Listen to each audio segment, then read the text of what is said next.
Lur, selamat datang di Ngidul Ngalbum Film Jadul. Iya, apa kabar lur? Sehat-sehat kabeh dong sekeluarga ya, amin ya robbal alamin. Balik mana ambil aku Icang dengan quotes hari ini. Orang normal menghirup oksigen, kalau netizen menghirup saripati. Drama di sosmed. Sesuai requestan dari kalian, kali ini kita akan mengidul film bergenre action thriller yang berjudul Without Remorse tahun 2021. Dibuat berdasarkan novel dengan judul sama yang ditulis oleh Tom Clancy. Beberapa dari kalian pasti pernah mengenal namanya ya kan, dari video game lur. Without Remorse menceritakan tentang seorang mantan tentara Amerika yang memburu pelaku pembunuhan istrinya. Akan tetapi semakin jauh dia menyelidiki, terkuaklah konspirasi yang sangat besar. Seperti apakah keseruan film satu ini? Langsung kita ke request salam semelehe dari dulurku Ica Nabilah ya bang. Nitip salam boleh, nitip salam 2000 aja di pasar bang. Oh, daun salam ternyata lur. Daripada daun salam neng, mending aku aja yang titip salam ke orang tuamu. Mau nggak sekecakan? Momis.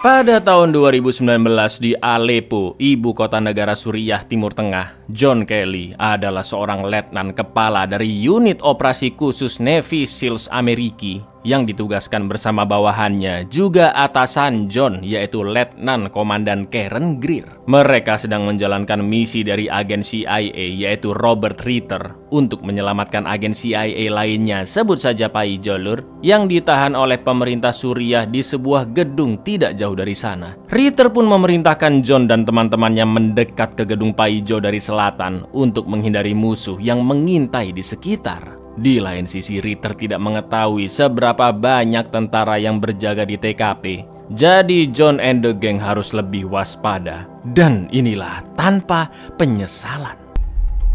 3, 2, how many Syrian troops? I don't have that information. That was a good talk. Misi penyelamatan pun dijalankan pada malam hari setelah menumbangkan beberapa musuh yang berjaga di luar gedung. John dan teman-temannya masuk ke dalam, menyerang tentara musuh di sana dan dengan mudahnya membebaskan Paijo.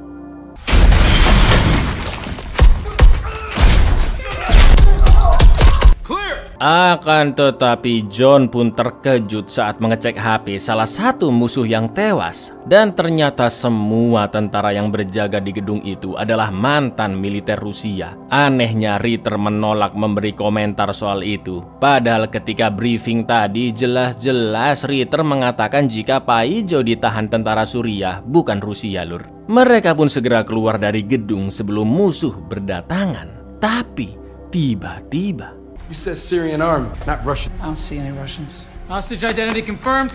It's him. RPG! Karena serangan itu satu prajurit pun tewas, sedangkan Greer jatuh ke lantai bawah dan terkepung musuh. John sempat meminta pertolongan, namun Ritter lebih mementingkan misi penyelamatan Paijo dan keluar gedung bersama prajurit lainnya. Namun John tetap akan membantu Greer. Dia melempar bom asap dan turun ke lantai bawah, lalu bersembunyi di balik mobil bersama Greer. Melihat keadaan di sana, John yakin jika musuh yang mereka hadapi bukanlah tentara Suriah, melainkan pasukan militer swasta dari Rusia yang mungkin saja disewa oleh suatu organisasi untuk tujuan tertentu. Selain itu, gedung tersebut ternyata adalah gudang senjata Rusia. Dan itu artinya Ritter berbohong soal detail misi penyelamatan tersebut. Setelah itu, John pun menembak drum bensin hingga meledak dan menyerang tentara Rusia yang mengepung mereka. John yang memiliki intuisi kuat pun bahkan bisa merasakan tentara yang bersembunyi di balik tembok. Wow.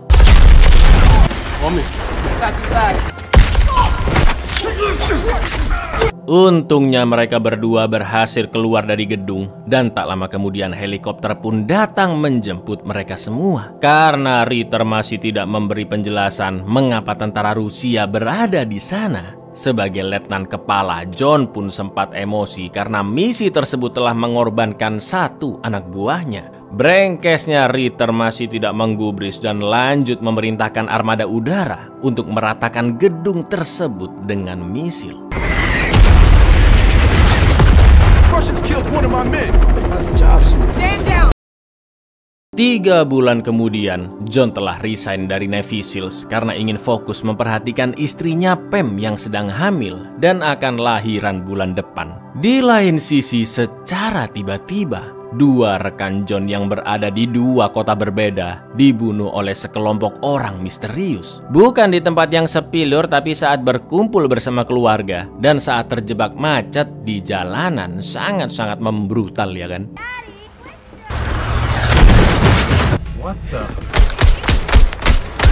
Sementara itu di kediaman John di Washington DC, Pam sedang tidur di kamarnya, sedangkan John asyik dengerin lagu pakai headset di ruang tamu. Tiba-tiba listrik dimatikan oleh sekelompok orang dari luar. Namun John tidak sadar karena saat itu sudah malam dan lampu rumah memang sudah dipadamin ya kan. Sampai akhirnya baterai laptop John habis dan dia mendengar suara orang berjalan di lantai atas rumahnya. John pun mengambil pistol dan senter lalu perlahan-lahan menaiki tangga ke atas. Akan tetapi ternyata ada 1 orang yang berhasil masuk ke kamar tidur dan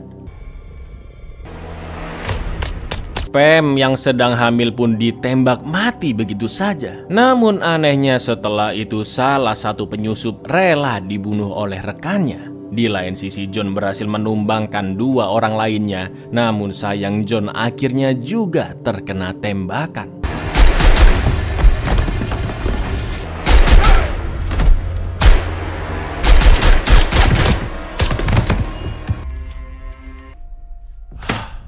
Meskipun kakinya terluka, tapi orang itu berhasil kabur dari rumah yang kita sebut saja sementara dia tukiman ya lur ya. Dengan sisa-sisa kekuatannya, John pun merangkak ke kamar dan begitu terpukul melihat istrinya yang sudah meninggal.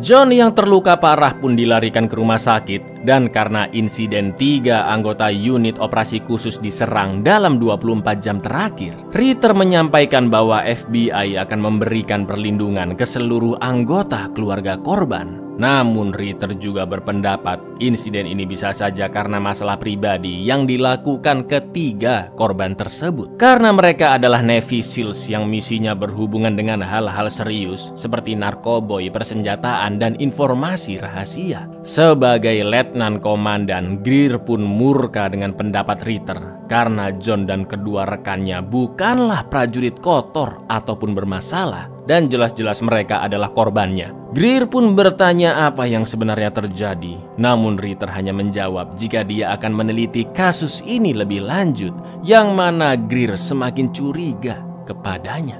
How come both times you're standing in the middle? My men were not dirty and you know it. We're looking into it. Setelah beberapa hari, John pun akhirnya siuman dan dia hanya bisa menangis teringat istri juga calon bayinya yang sudah tiada. John pun bertanya-tanya siapakah dalang di balik insiden ini karena kelompok yang menyerang memiliki perlengkapan dan menjalankan aksi dengan sangat profesional. John pun menjelaskan kepada Greer yang menjenguknya jika salah satu dari 3 mayat penyusup bukanlah dia yang membunuhnya, melainkan dibunuh oleh rekannya sendiri. Dan juga ada 1 penyusup lain yang berhasil kabur. I don't know.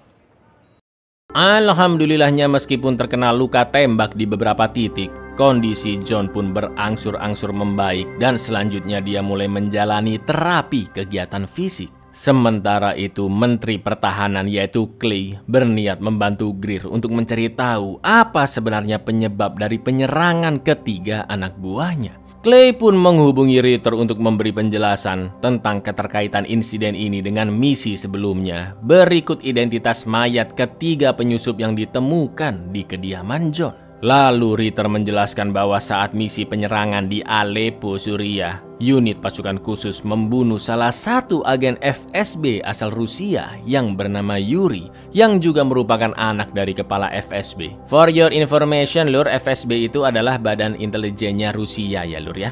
Ritter yakin pelaku penyerangan John dan kedua korban lainnya adalah FSB yang telah menyewa kelompok prajurit bayaran. Namun Ritter tidak melaporkan detail misi di Aleppo ke Clay seperti tujuan misi yang menyelamatkan agen CIA Pak Ijo dan gedung musuh yang berisi tentara Rusia bukan tentara Suriah. Setelah mendengar semua penjabaran itu, Clay pun menyimpulkan jika memang FSB adalah dalangnya. Dan itu artinya Rusia telah melakukan penyerangan secara ilegal di Amerika. Greer juga memberitahu bahwa masih ada satu orang lagi yang kabur dari TKP rumah John. Namun Ritter tidak menggubrisnya. Karena menurut atasannya Sarah, kasus ini telah ditutup dan tidak perlu diselidiki lebih lanjut demi menghindari terjadinya perang dingin kedua antara kubu Amerika dan Rusia. The massacres of our men were foreign attacks on U.S. soil. The director considers the score even. It's unnecessary to poke the bear. The CIA's position on this forward is that the matter is closed. Melihat sikap CIA yang seolah-olah lepas dari tanggung jawab, Greer pun rela mempertaruhkan jabatannya dengan memberikan berkas identitas 3 orang penyusup yang telah tewas kepada John. Lengkap dengan seorang mantan FSB bernama Vasiliev yang merilis paspor untuk mereka bertiga agar bisa masuk ke Amrik. Dengan berkas-berkas tersebut, John bisa mencari tahu identitas Tukiman yang kabur dari TKP. Greer berani memberikan semua informasi tersebut karena anak buahnya harus mendapatkan balasan yang setimpal setelah istrinya meninggal dengan sangat tragis. Andrei Vasiliev, XFS. He'll know who the fourth man. These are your toe tags. I got them from Secretary Clay. Malam itu John pun pergi ke rumahnya. Marah, sedih, terpukul, dendam, semua bercampur aduk dirasakan olehnya. Setelah itu John mengambil persediaan uang dan senjata yang dia sembunyikan di dalam water heater. Satu-satunya hal yang terpikirkan oleh John saat itu adalah membalas dendam atas kematian istrinya Pam yang sedang mengandung putri pertama mereka. Ini baru dimulai nih lur.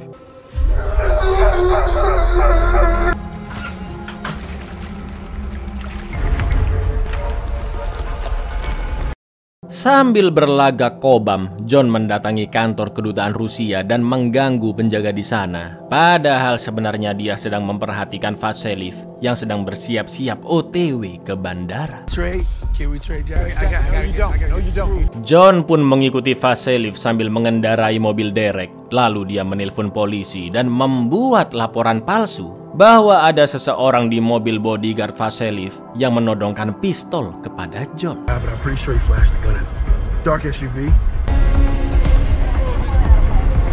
Polisi pun langsung gercep memberhentikan mobil bodyguard tersebut dan ketika mobil Vasiliev sendirian, John pun nekat menabraknya, menuangkan bensin ke mobil Vasiliev lalu membakarnya. Mamam.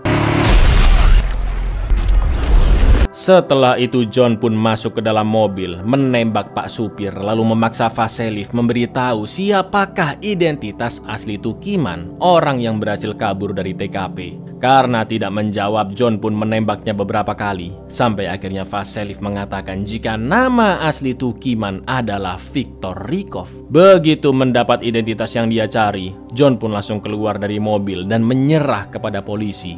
Namun John mengaku jika dia adalah prajurit militer yang sedang menjalankan misi khusus.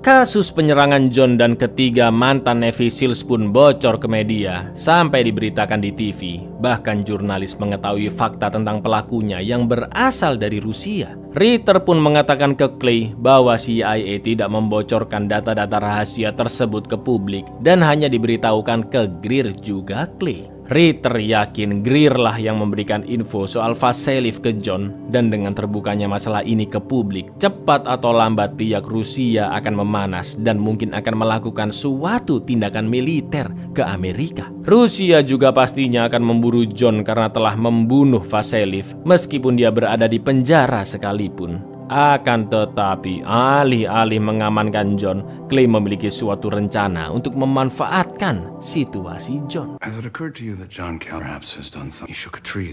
Setelah membunuh Vasiliev, John pun ditahan di penjara dan Greer datang membesuknya.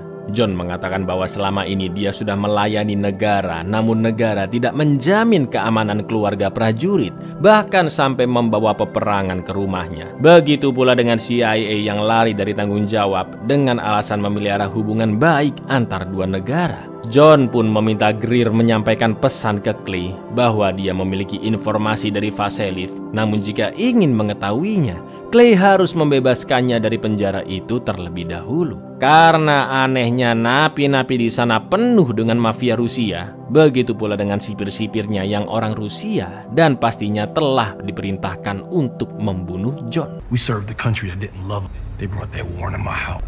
Why do you think I ended up in a prison full of Russian mob?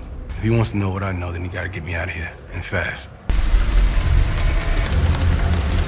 Di dalam selnya, John tiba-tiba disuruh berdiri menghadap tembok, dan jelas dia menolak karena bisa ditembak dari belakang, ya kan? John yang tahu dirinya akan diserang langsung mengikat handuk di tangannya, menyalakan wastafel agar air tergenang dan menyusahkan pergerakan musuh, lalu bersiap melawan orang-orang Rusia yang akan datang. Stand up, face the wall. You can't tell me I'm not moving.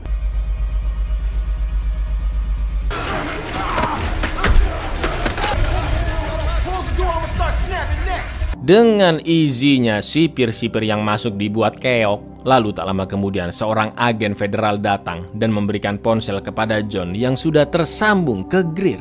Greer mengatakan jika John sekarang sudah terbebas dan akan dibawa menuju ke suatu tempat. John, it's me. We're getting you out of there.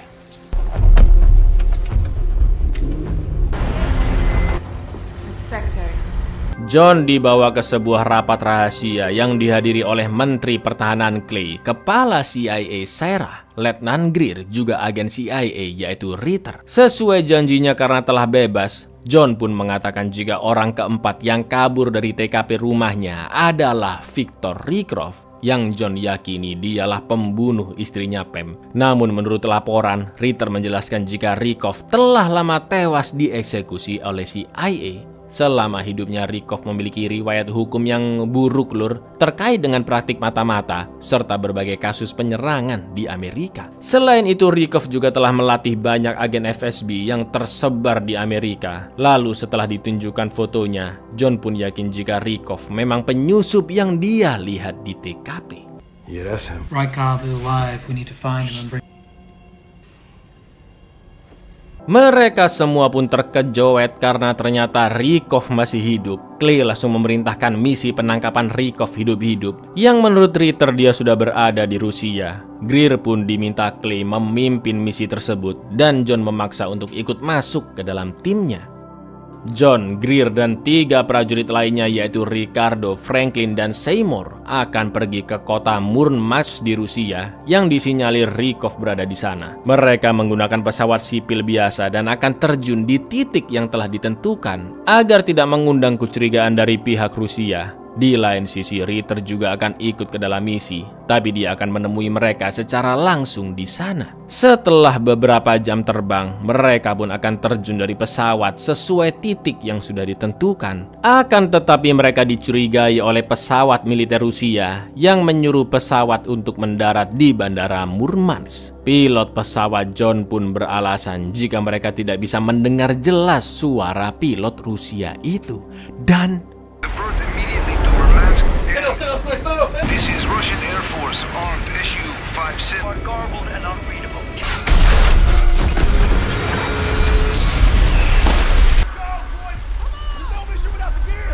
pesawat pun ditembak dan terjatuh di Laut Barents wilayah Rusia. Namun untungnya mereka berlima masih selamat. Greer memerintahkan prajurit-prajuritnya untuk segera keluar dari pesawat yang akan tenggelam. Namun John nekat mengambil peralatannya, juga perahu karet, di bagian belakang pesawat.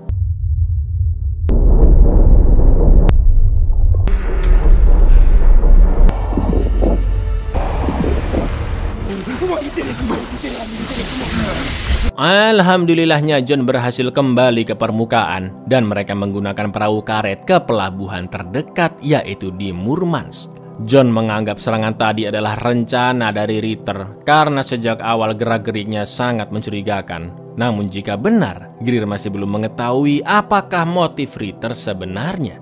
Maka dari itu mereka semua sepakat untuk menyergap Ritter yang sudah sampai di titik pertemuan. So now he's the only one that wasn't on the plane. Give me your... You were in the briefing. You heard Ritter was the one who said Rykov was dead. Still not adding up. What if us getting shot down wasn't an accident? Turn around. Slowly, hands off. Hands off, I'll stitch you up.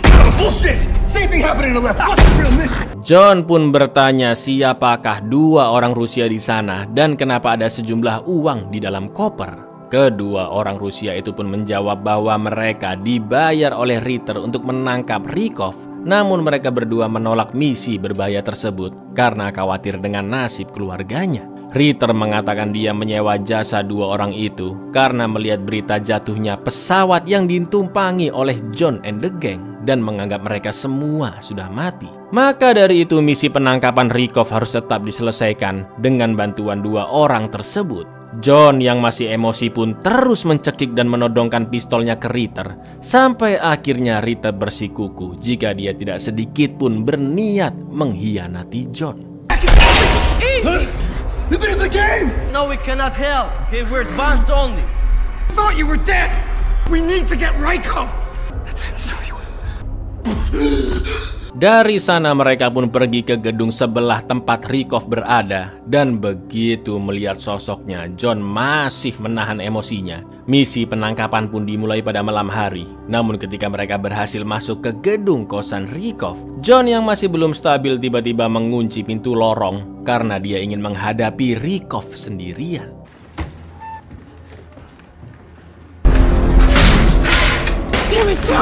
Begitu masuk ke kosan Rykov, John mengatakan dia akan membalas kematian istrinya. Namun Rykov menjelaskan jika dia sebenarnya adalah agen CIA yang bekerja untuk Amerika sama seperti John.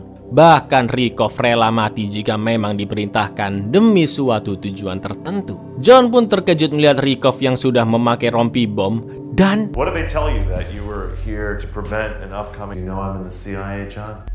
They tell you that? You and me being is the op. What causes that? America, John. Tepat setelah ledakan terjadi, mereka semua ditembaki oleh sniper di gedung lain dan Seymour atau nama samarannya Dallas terkena tembakan di kakinya. Begitu John berhasil menemukan lokasi sniper tersebut dari pantulan pecahan kaca, dia berusaha menembaki selagi Seymour diselamatkan. Namun ternyata ada sniper yang kedua.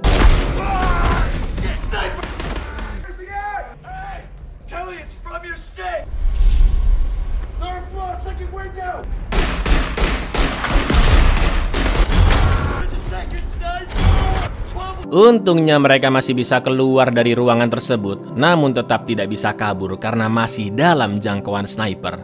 Tak lama kemudian polisi Rusia mendatangi TKP dan tanpa basa-basi sniper tersebut juga menembaki mereka. Melihat situasi di sana dan juga apa yang dikatakan Rykov tadi, John pun menyimpulkan bahwa ini semua adalah settingan dari pemerintah Amerika yang memang sengaja memulai perang dengan Rusia. Kubu John dan Rykov sama-sama boneka yang sedang dipermainkan. Rykov dan komplotannya dianggap sebagai kubu Rusia yang menyerang tanah Amerika. Begitu pula dengan John dan teman-temannya yang jika mereka ditemukan mati, maka kubu Amerika dianggap telah menyerang di tanah Rusia. Sekarang yang harus mereka lakukan adalah keluar dari tempat itu dan membunuh sniper yang mengintai. They're trying to start a war. My house. This op was a setup from the beginning. If we die here, then they'll find a bunch of dead American soldiers. Gotta take out this sniper in the hallway. I need you to buy us. Karena hampir mustahil menembaknya dari jauh, tembok ruangan lain pun dijebol dan diam-diam Greer akan mendatangi sniper itu untuk menyerangnya secara langsung yang dialihkan oleh John. Namun sayang senapan Greer macet ketika sampai di ruangan sniper dan John pun segera OTW ke sana untuk membantunya.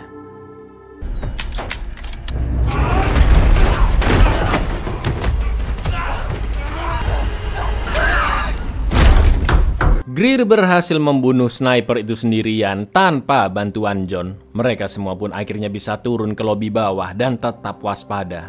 Di luar sudah banyak polisi yang telah mengepung, sementara itu naasnya Seymour yang terluka parah akhirnya meninggal. Hey man, You got kids? Tell him, Mom. I love him.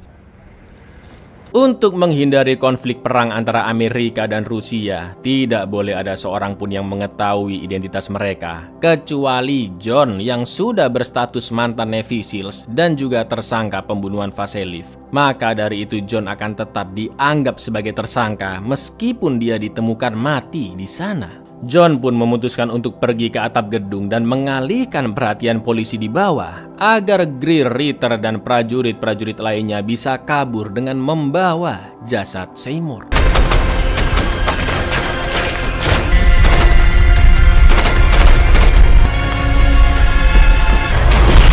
Tak lama kemudian tentara Rusia juga didatangkan ke sana. Meski sendirian dan sudah terkepung, John masih terus berusaha keluar dari sana dengan menggunakan amunisinya sampai habis dan memanfaatkan senjata musuh. John pun akhirnya berhasil kembali ke lobi, lalu meledakkan bom ke tengah-tengah kumpulan musuh.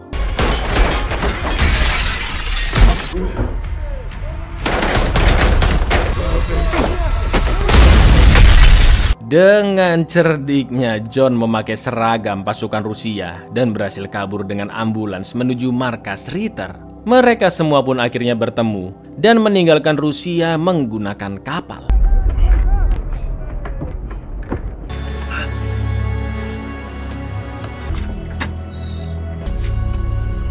Di kapal, John mengatakan jika dirinya dan Rykov hanyalah pion yang tidak bisa melawan sang raja, yaitu pemerintah Amerika yang ingin menyeting perang terhadap Rusia. John juga meminta maaf kepada Ritter karena selama ini dia salah menilainya. Agar otak dari semua ini bisa segera diusut, Ritter pun akan membuat laporan palsu bahwa John telah tewas di misi Murmansk. Dengan begitu, John akan dianggap sebagai hantu atau orang tanpa identitas yang bisa melanjutkan penyelidikan sampai mengeksekusi siapapun otak di balik permasalahan ini tanpa memikirkan sanksi hukum. Rykov wasn't a king. He was just me on the other side. With you as a ghost, maybe we can find out who's behind this. But you never made it out alive. You died in Murmansk. Satu-satunya orang yang dicurigai John sekarang adalah Clay. Dia pun mendatanginya secara diam-diam di toilet ketika sedang makan seblak di Washington DC.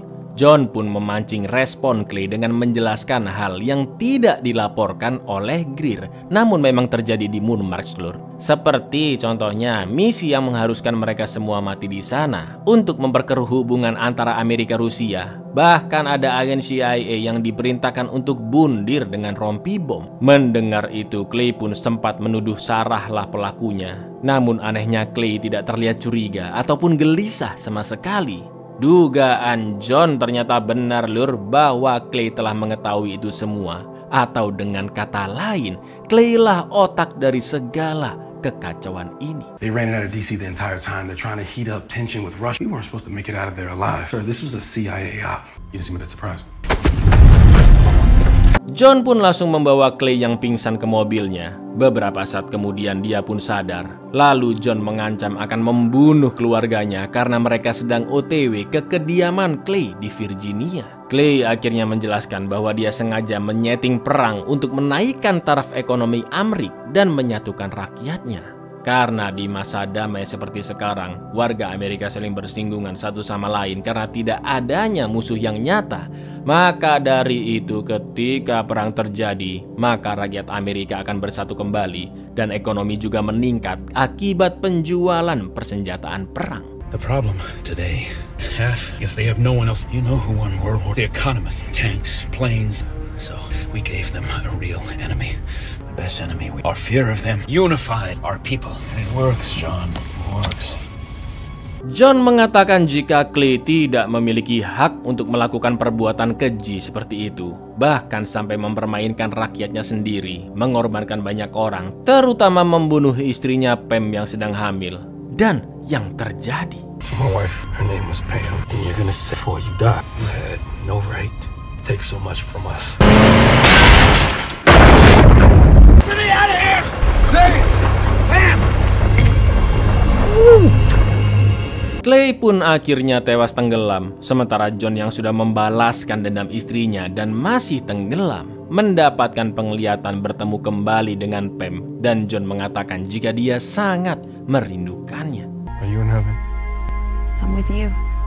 I will miss you. I know. Setelah kejadian tersebut, Navy SEALs mengadakan upacara pemakaman untuk John dan Pam di Washington. Beberapa kolega mendatangi upacara tersebut termasuk Letnan Greer. Akan tetapi ketika Greer sampai di mobilnya,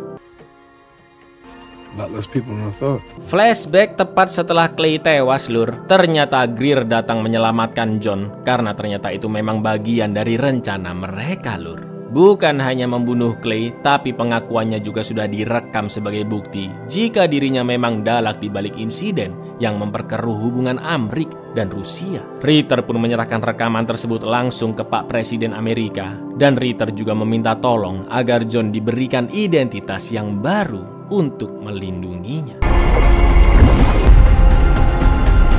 I need a favor. Gave them power to threaten their freedoms. Dari pemakaman, Greer mengantarkan John ke stasiun dan diberikan identitas baru yang bernama John Clark, lengkap dengan KTP, akte SIM, nilai rapot, dan berkas-berkas lainnya. Nama belakangnya doang yang diganti ternyata dongkret. Setelah itu John pun berpamitan dengan Greer dan pergi entah kemana. Courtesy of your little friend Ritter. John Clark, it's real creative. Vasiliev did say that none of this would be over until John Kelly. Know you're dead and all now. Don't be a stranger. Yes, ma'am. 1 tahun kemudian, Ritter yang telah diangkat menjadi kepala CIA bertemu kembali dengan John di Monumen Washington. Setelah insiden yang terjadi bahwa otak sebenarnya adalah Menteri Pertahanan Amerika sendiri, John pun meminta Ritter meneruskan idenya ke Presiden untuk membuat tim counter teroris berskala internasional yang terdiri dari personil pilihan dari Amerika, Inggris, dan NATO, juga didukung oleh biro-biro intelijen dari negara masing-masing. John juga mengajukan diri sebagai pemimpinnya dan menamakan tim tersebut sebagai tim Kacrut, bukan dong plok, tim Rainbow, Lur. Buat kalian yang main gamenya pasti nggak asing dengan nama Rainbow Six, ya kan, Lur? Multinational counterterrorist made up of US, UK.